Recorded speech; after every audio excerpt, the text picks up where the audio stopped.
English 121, Day 3. Close Reading and Summary. From the Allen and Bacon Guide, pages 99 to 102 and 114 to 117. Summary. Summaries offer a condensed, objective account of the main ideas of a longer text. Think of summaries as short, tightly written pieces that retain an author's main ideas while eliminating supporting details.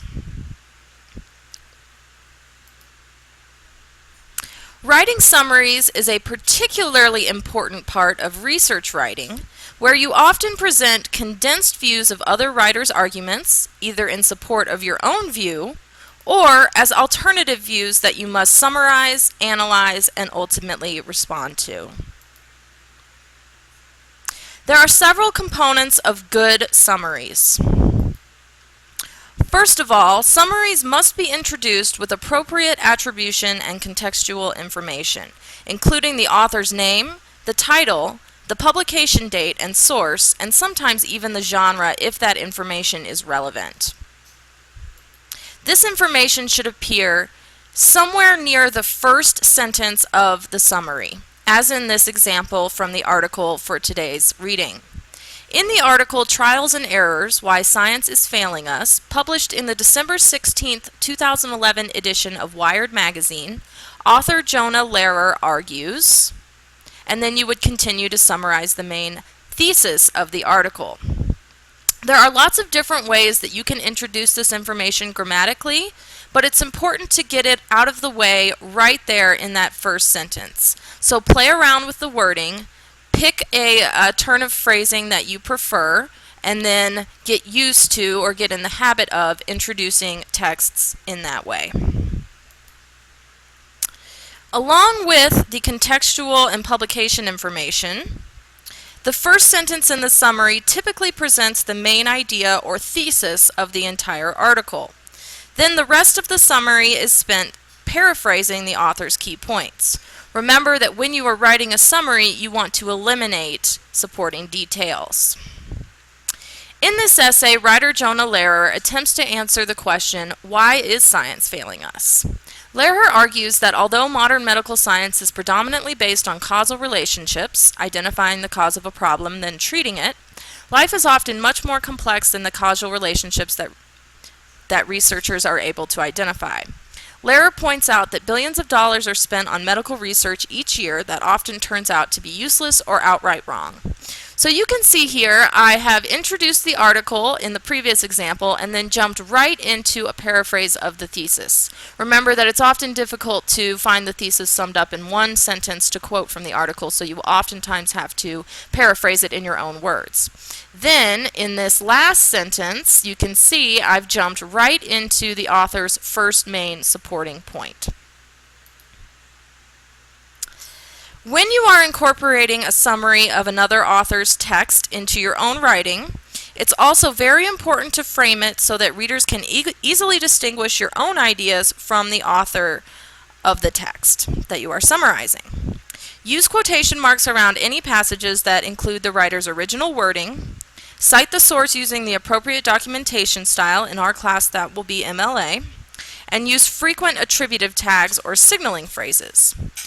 These are expressions such as Lehrer argues, Lehrer states, Lehrer claims, Lehrer says, Lehrer points out, that let the reader know that the writer of the text is the one who has expressed the idea, not you yourself as an author.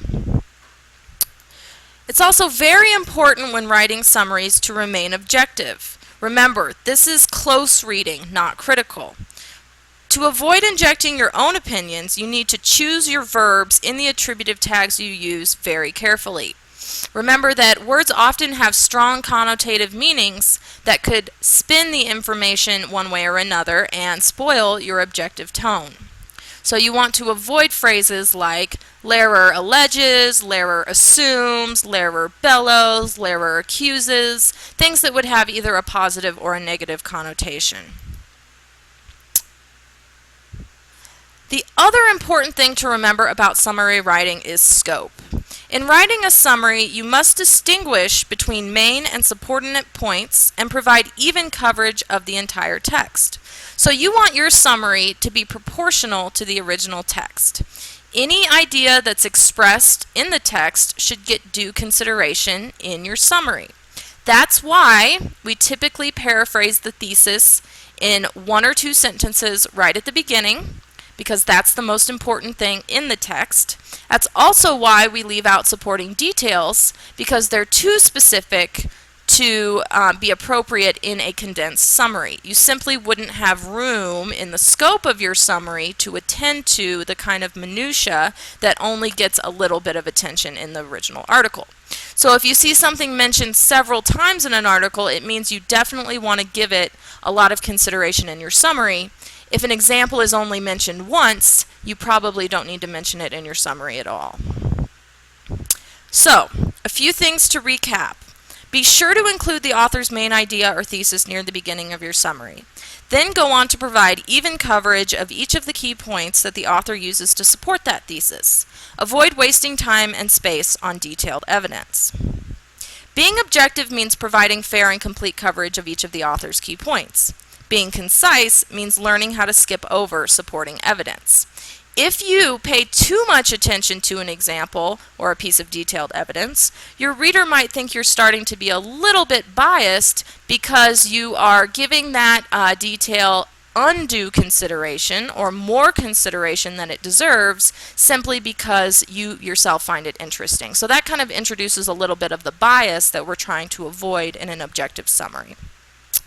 Also be aware of the way that the typical argument structure will play into your summaries of various texts. So, when you look at the argument structure, it's made up of 3 main components: the overall thesis, the key points that a writer uses to support that thesis, and then the specific facts or detailed pieces of evidence that the author uses to support the key points. And usually those elements are arranged in a hierarchical structure like you see here, with the thesis at the top being the most profound, important part of the text and the other elements working to support that thesis.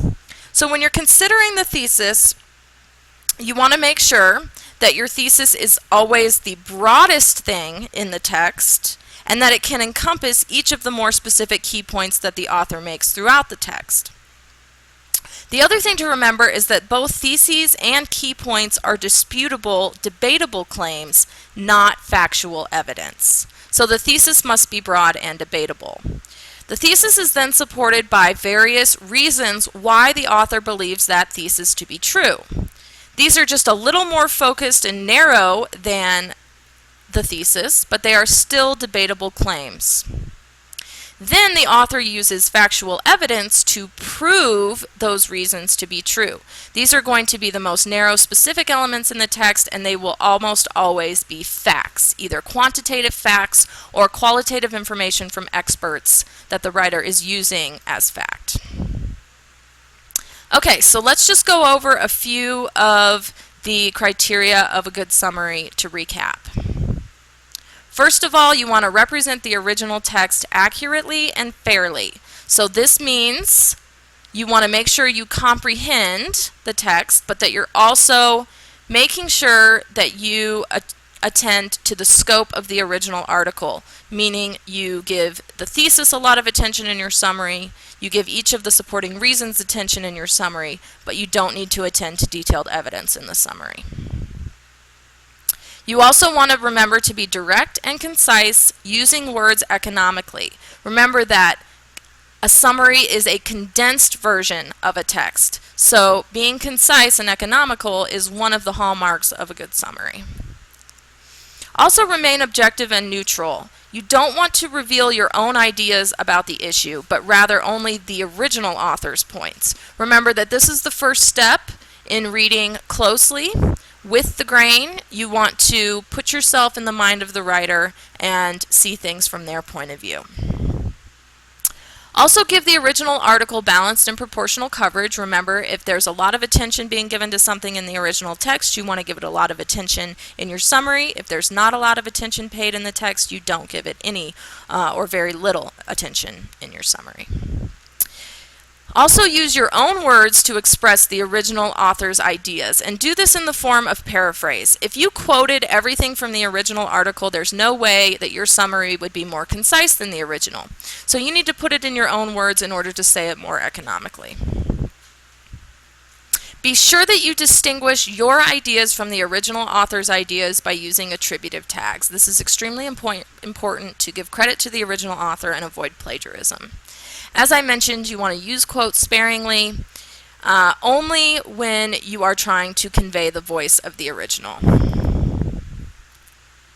And finally, you want your summary to be a unified, coherent piece of writing in its own right. So think about that argument structure of thesis being supported by reasons, and try to follow that as you are structuring or organizing your summary. So the thesis toward the beginning, and then move through those reasons in order of importance. You don't necessarily want to move through the article chronologically, because writers don't always present their ideas in a straightforward linear way. They might circle back to an idea, and you wouldn't want to end up repeating yourself in your summary so as to remain concise. So go through, mine the article for those supporting reasons, and then discuss them in your summary in order of importance.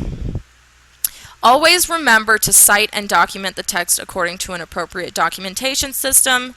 In this class, that will be MLA. Please use your Bedford St. Martin's Writer's Handbook for details on how to go about citing an article according to MLA style.